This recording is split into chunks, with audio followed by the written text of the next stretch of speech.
उपनगर में रहने वाला भीमा अपनी पत्नी कमला और 6 महीने की बेटी रोमा के साथ रहता था। वो रोज नदी से मछलियां पकड़कर लाता और उन्हें बाजार में बेचकर अपने परिवार का भरण पोषण करता था। एक दिन भीमा अपनी पत्नी से बोला, अब आज थोड़ी तबीयत ठीक नहीं लग रही है। मैं सोच रहा हूँ कि नदी पर ना जाऊं और घर पर आराम कर लूं। तुम्हें तो कभी सर दर्द होता है, कभी पैर दर्द, सिर्फ काम पर ना जाने का बहाना देखते हो। नहीं कमला, मैं सच कह रहा हूँ, आज तबीयत ठीक नहीं लग रही। ठीक है, मत जाओ। आज मेरी भी तबीयत खराब है। मैं भी घर का कोई काम नहीं करूंगी, सिर्फ आराम करूंगी। अच्छा, तुम नाराज मत हो, मैं काम पर जाता हूँ। भीमा सीधा साधा था और कमला उतनी ही खराब। वो भीमा से लड़ने का कोई मौका नहीं छोड़ती।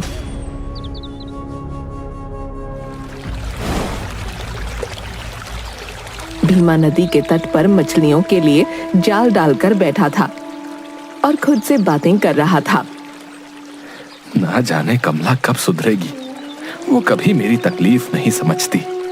उसे तो सिर्फ पैसा चाहिए। जिस दिन मैं नहीं रहूंगा उस दिन उसे समझ आएगा। लगता है जाल में मछलियां आ गई हैं। चलो इन्हें निकालता हूँ और बाजार में बेचकर पैसे ले जाकर कमला को देता हूँ, नहीं तो वो मुझे जीने नहीं देगी। भीमा जाल से मछलियां निकाल ही रहा होता है कि उसकी नजर नदी में बहती हुई एक टोकरी पर पड़ती है जिसमें एक बच्चा होता है। भीमा टोकरी को नदी से बाहर निकालता है। कोई है? अरे ये बच्चा किसका है? न जाने कौन इतने छोटे से बच्चे को इस टोकरी में डालकर नदी में छोड़ गया भाई। अरे कैसे लोग हैं दुनिया में। एक काम करता हूँ, इसे अपने साथ घर ले चलता हूँ, नहीं तो ये मर जाएगा।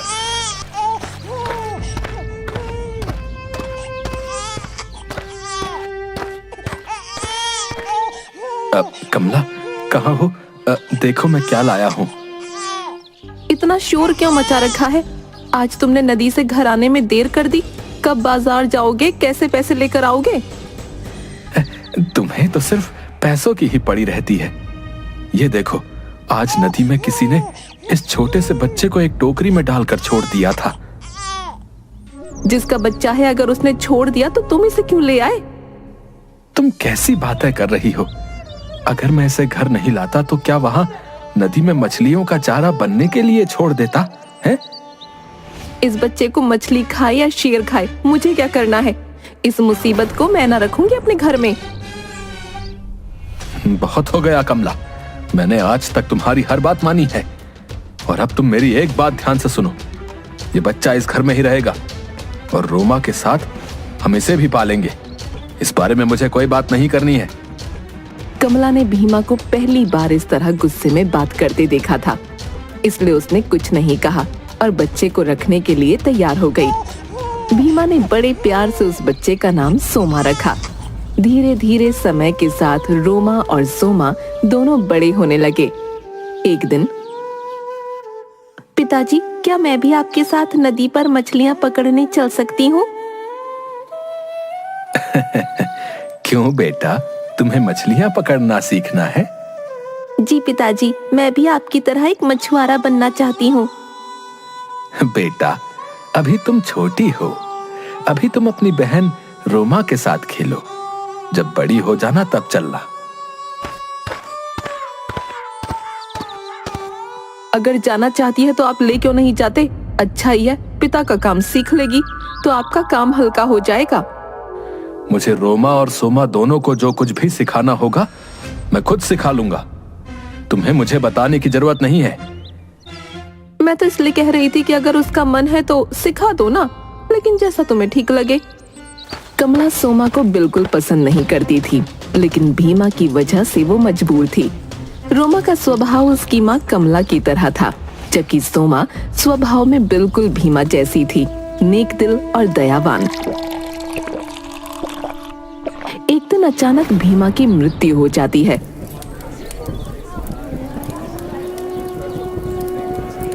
रोमा और सोमा बहुत दुखी होते हैं। बेटा रोमा, तू रो मत, ये तो नियति है, हम इसे बदल नहीं सकते।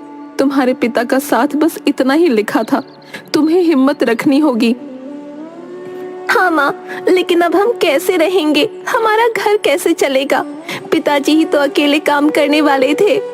तू फिक्र मत कर, ये सोमा है ना, इसने तुम्हारे पिता से मछलियाँ पकड़ना सीखा था, अब से ये जाएगी मछलियाँ पकड़ने। हाँ माँ, मैं जाऊंगी पिताजी की जगह मछलियाँ पकड़ने, आप फिक्र मत कीजिए। बस बस, ज्यादा प्यार दिखाने की जरूरत नहीं है, तू ही जाएगी और कौन जाएगा। उस दिन से सोमा के तो जैसे दिन ही बदल गए। कमला उससे घर का सारा काम करवाती, मछली पकड़ने और घर के लिए पानी लेने नदी पर भेजती, लेकिन उसे हमेशा खाना बहुत थोड़ा सा देती। एक दिन नदी पर पानी भरने गई सोमा वहां बैठकर रो रही थी। पिताजी, आप मुझे छोड़कर क्यों चले गए? मुझे आपकी बहुत याद आती है। आपके सिवा कोई मुझसे प्यार नहीं करता। माँ तो मुझे ठीक से खाना भी नहीं देती। मैं क्या करूँ पिताजी? आप मुझे कोई रास्ता बताइए। लेकिन उसे कोई जवाब नहीं मिलता। वो घर आ जाती है। आ गई महारानी, नदी से पानी भरकर लाने में इतना वक्त लगता है क्या? माँ, पानी भरकर मटके भारी होते हैं, इसलिए मैं धीरे धीरे चलकर आती हूँ ताकि पानी गिर ना जाए। बस कर अपने बहाने, काम धाम ठीक से करती नहीं, खाना इतना खाती है। माँ, खाना तो आप मुझे आधा पेट देती हैं। जवाब देती है मुझे? रुक जा, तेरी अच्छे से मरम्मत करती हूँ, तब तेरा दिमाग सही होगा।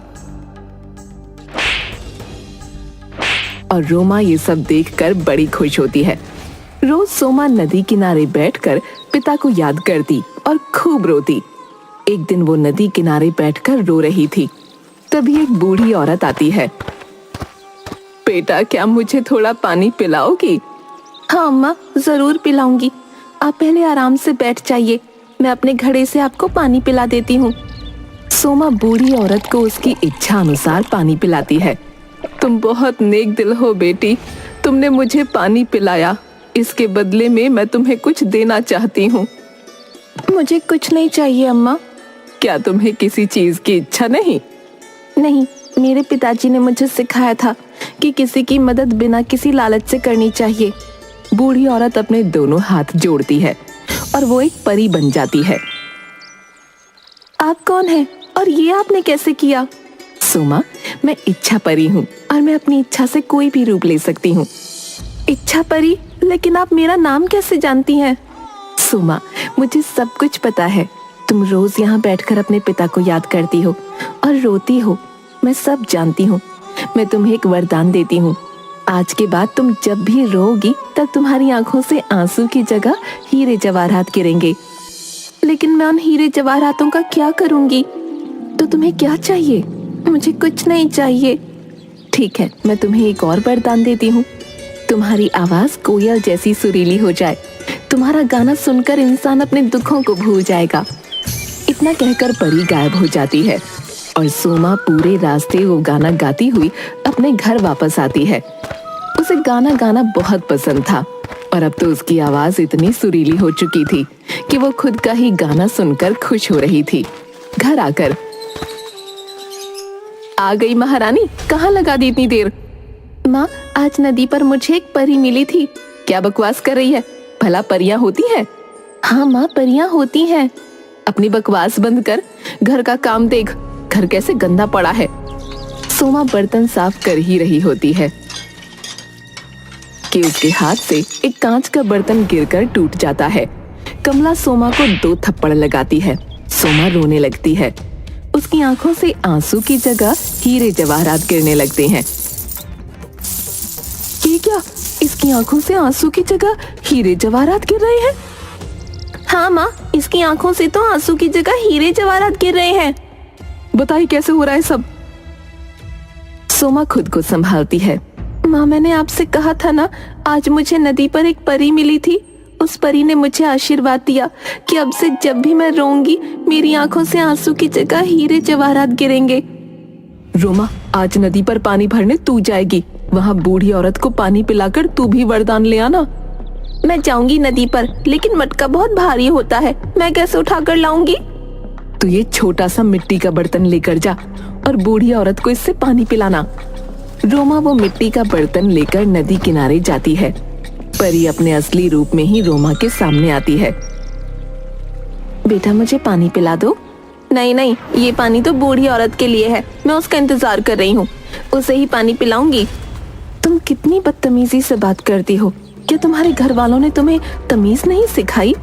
तुम मेरा समय मत खराब करो, यहाँ से चली जाओ। वैसे ही इतनी दूर चलकर आई हूँ, थक गई हूँ, ऊपर से तुम मुझे परेशान कर रही हो। तुम सच में बहुत बदतमीज लड़की हो।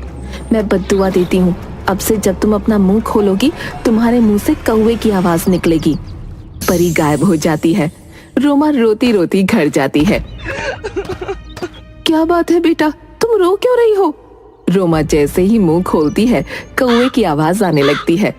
तुम्हारी आवाज को क्या हुआ? रोमा लिखकर कमला को सारी बात बताती है।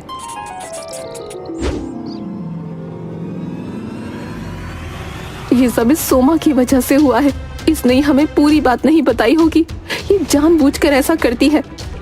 नहीं माँ, मैंने सब कुछ सच सच बताया था। कमला सोमा को मारकर घर से बाहर कर देती है। मैं क्या करूं? माँ को हमेशा मेरी ही बात गलत लगती है, भला मैं क्यों अपनी बहन का बुरा चाहूंगी? सोमा घर के बाहर पेड़ के नीचे लेट जाती है। थोड़ी देर बाद गाना गाने लगती है। परी के वरदान से वो अपना सारा दुख भूल जाती है। तभी वहां से रूपनगर का राजकुमार गुजर रहा होता है। वो सोमा की आवाज सुनकर आता है। उधर सोमा का गाना सुनकर कमला भी घर का दरवाजा खोल देती है और सोमा को घर के अंदर ले लेती है। घर में कोई है क्या? हाँ, किससे मिलना है? कौन हो तुम? मैं इस नगर का राजकुमार हूँ और यहाँ पर एक सुरीले गाने की आवाज सुनकर आया हूँ। वो गाना कौन गा रहा था? कमला अंदर आती है और रोमा को बाहर ले जाकर राजकुमार के सामने खड़ा कर देती है। राजकुमार, ये मेरी बेटी रोमा है, यही गाना गा रही थी। आपकी आवाज बहुत सुरीली है, आप बहुत अच्छा गाना गाती हैं। आपकी जादुई आवाज सुनकर मैं अपने सारे दुख भूल गया। क्या आप मुझसे विवाह करेंगी? कमला रोमा को चुप रहने का इशारा करती है। जरूर करेगी राजकुमार जी, इसके तो भाग्य खुल गए जो आप स्वयं विवाह का प्रस्ताव लेकर आए हैं। राजकुमार और रोमा के विवाह की तैयारियां शुरू हो जाती हैं। विवाह वाले दिन राज दरबार में सब विवाह के लिए उपस्थित थे। तभी मंत्री जी बोले, महाराज, आज बड़ा ही खुशी का दिन है। हमारे राजकुमार का विवाह हो रहा है और इस विवाह में शामिल होने के लिए दूर देश के राजा रानियां और हमारी प्रजा आई हुई है। अगर आपको उचित लगे तो मैं अपनी प्रजा की तरफ से एक अनुरोध करना चाहता हूं। बताइए मंत्री जी, आप क्या कहना चाहते हैं? महाराज, हमारी प्रजा चाहती है कि राजकुमार अपनी होने वाली राजकुमारी के जिस गुण के कायल हैं, उसकी एक झलक उन्हें भी मिले। जरूर मंत्री जी, आप सब एक बार रोमा की सुरीली आवाज सुन लेंगे तो अपने सारे दुख भूल जाएंगे। ये सब बातें सुनकर कमला और रोमा दोनों परेशान हो जाती हैं, क्योंकि इतने दिनों से जब भी राजकुमार रोमा से गाना गाने को कहता तो रोमा सिर्फ अपना मुंह चलाती और कमला सोमा से गाना गवाती थी। रोमा गाना घूम घूम कर गाती, जिसके कारण राजकुमार को कभी उस पर शक नहीं हुआ।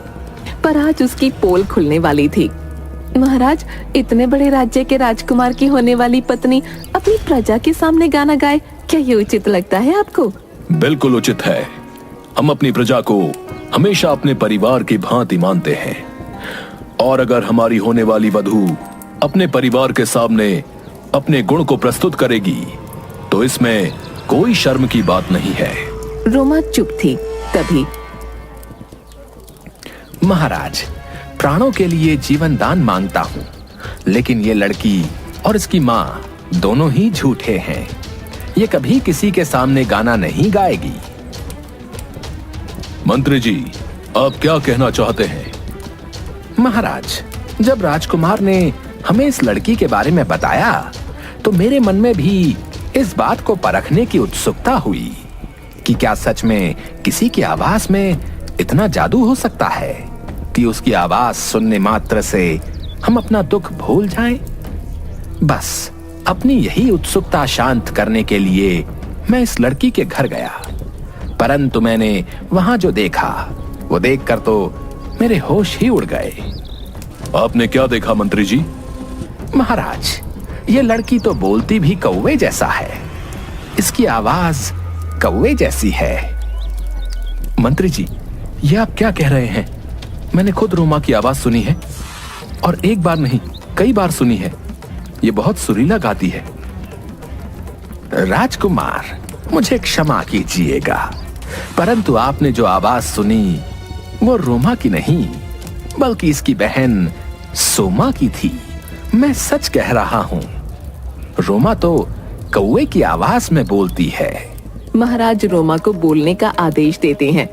बेचारी रोमा महाराज के डर से अपना मुंह खोलती है, और जैसे ही मुंह खोलती है कौवे की आवाज आने लगती है। सभा में सभी लोग अपने कानों पर हाथ रख लेते हैं। इस लड़की को गिरफ्तार कर लो और इसे कैद खाने में डाल दो। इसने न सिर्फ हमारे राजकुमार को धोखा दिया बल्कि हम सबको भी अंधेरे में रखा।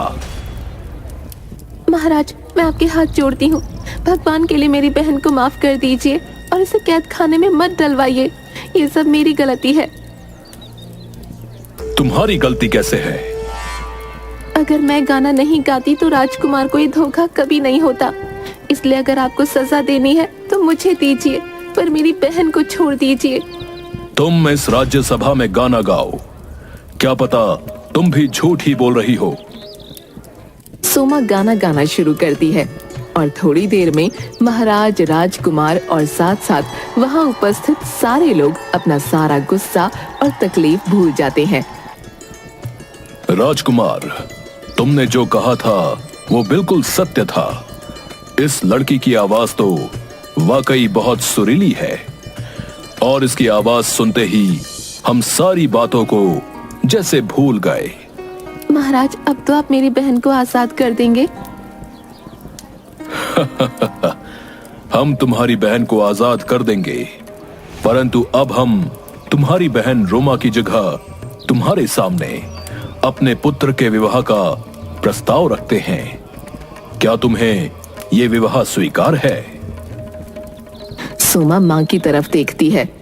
मुझे माफ कर दो बेटी, मैंने तुम्हारे साथ इतना बुरा व्यवहार किया, फिर भी आज तुमने रोमा की जगह खुद को कारागार में डालने की बात की। तुम्हारे पिता की बात बिल्कुल ठीक थी। तुम्हारा हृदय सच में हीरे जैसा है। महाराज, मैं अपनी छोटी पुत्री सोमा का विवाह आपके पुत्र के साथ करने के लिए आपसे अनुरोध करती हूँ। मुझे माफ कर दीजिए। रोमा और सोमा को ये सब करने के लिए मैंने ही कहा था। रोमा सोमा के लिए कागज पर लिखती है। मुझे माफ कर दो, मैंने माँ की बातों में आकर गलत व्यवहार किया, हमेशा तुम्हें नीचा दिखाया, कभी तुम्हारी मदद नहीं की। फिर भी आज तुमने मेरे लिए जो किया वो मैं जिंदगी भर नहीं भूल सकती। तुम्हें माफी मांगने की कोई जरूरत नहीं, तुम बस मेरे गले लग जाओ। सोमा रोमा को गले लगाती है। तभी वहाँ इच्छा परी आती है। रोमा, मुझे देखकर अच्छा लगा कि तुम्हें अपनी गलतियों का एहसास हो गया, इसलिए मैं तुम्हें अपने दिए हुए श्राप से मुक्त करती हूँ। रोमा पहले की तरह बोलने लगती है और उसे कौवे की आवाज से मुक्ति मिल जाती है। साथ ही महाराज सोमा और राजकुमार का विवाह करा देते हैं और वो दोनों खुशी खुशी रहने लगते हैं।